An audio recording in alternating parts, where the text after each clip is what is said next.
Welcome to Penrose Learning, where we make understanding easy.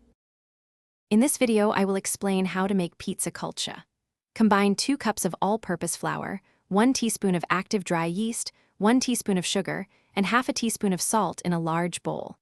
Gradually add 3/4 cup of warm water and 2 tablespoons of olive oil. Knead the mixture for 8 to 10 minutes until smooth and elastic. Cover the dough and let it rise in a warm spot for about 1 hour or until it doubles in size. Now for the delicious filling. Prepare your pizza Kulcha filling by combining half a cup of shredded mozzarella cheese, 1/4 cup of finely chopped bell peppers, and 2 tablespoons of corn. Season with a pinch of oregano and chili flakes. Divide your risen dough into 6 to 8 equal portions. Flatten each portion into a small disc, place a spoonful of filling in the center, and carefully seal the edges to form a ball. It's time to cook these beauties. Gently flatten each filled dough ball into a Kulcha shape, about 4 to 5 inches in diameter. Heat a non-stick griddle or tawa over medium heat.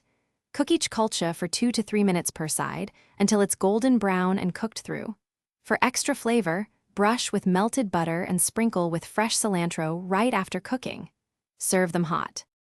Your delicious homemade pizza Kulcha is ready to enjoy. Serve them warm with your favorite dipping sauce, like a spicy marinara or a cool mint chutney. They make a fantastic snack, a unique appetizer, or even a light meal. Don't forget to check the description below for a link to some amazing deals, including those fantastic darn tough socks with a lifetime warranty. Thanks for watching, and happy cooking. Thanks for watching. If this was helpful, leave a like and consider subscribing. See you next time.